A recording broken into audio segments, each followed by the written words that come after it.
Hi everyone, Dr. Jeff back with this week with Willow here, and I hope you enjoyed our video last week, the gardening video. We really enjoyed doing it. It certainly was good we did last week, because this week, oh, it's good for your gardens, but I certainly want to be out there in the rain. But anyways, we got a great topic this week. So Willow, what are we going to talk about this week? Yep, today we're going to be talking about asthma. I've heard that word a lot. What is asthma? So asthma, if you think about your lungs and the way you breathe, we're breathing constantly all day, so it's important we have good airflow. We have bronchial tubes within us, so these tubes help with the flow of air. These tubes can get inflamed and narrow. If you think about a straw, it's almost like they're getting closed up like this, so we're not getting good airflow into our lungs. Within our lungs, we have alveoli, therefore gas exchange. So oxygen comes in, carbon dioxide comes out, that's their job.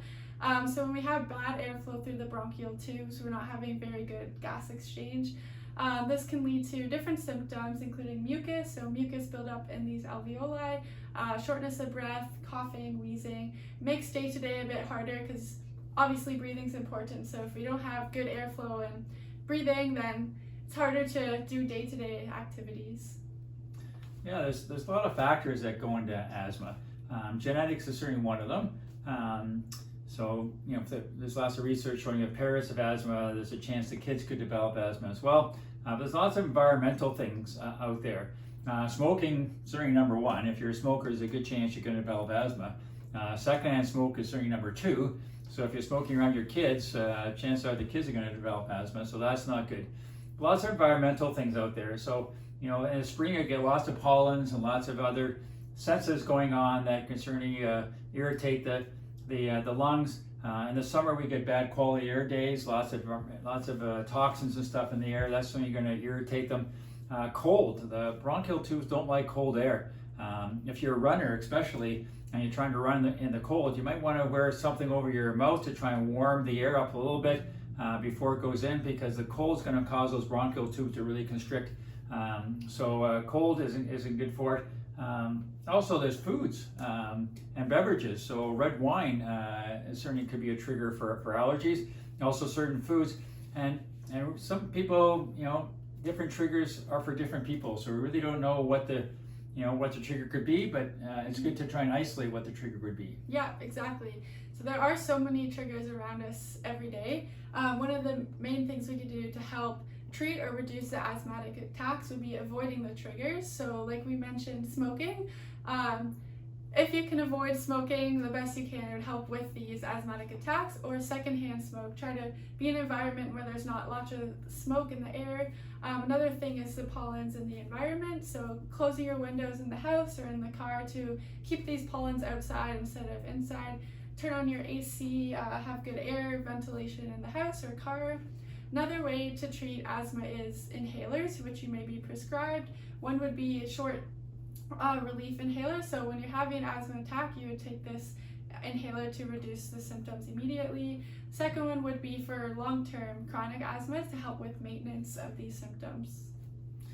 Yeah, and again, avoiding the triggers is certainly a very important one. The first thing you can do to help yourself.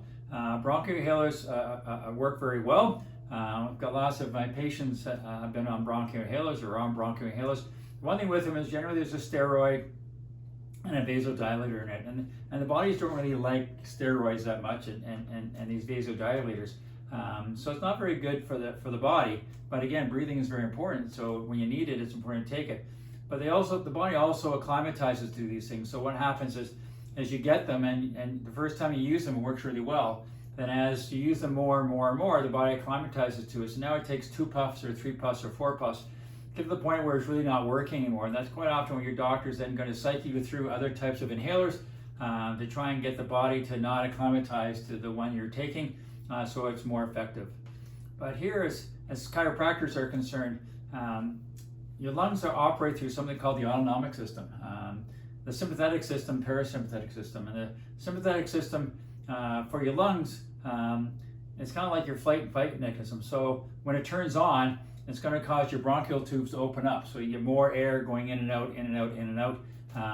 And the nerve that does this actually comes from between your shoulder blades. And we are creatures of bad habits.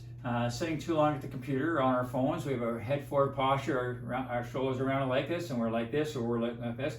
that puts a lot of stress on the upper neck and the upper back, and that can actually impact on the nervous system that's going from your spine there into your lungs. And so when the body needs to increase the lung capacity, the brain says, I need more air, and the lungs don't get the message because the nerves aren't working quite as well in there, and the lungs don't expand as much as they could. So one thing chiropractors do is we can look in there, and we can start to correct your posture, but two, as we get in there, we can do some adjustments to try and make sure that the spine and the nervous system is functioning properly within that area.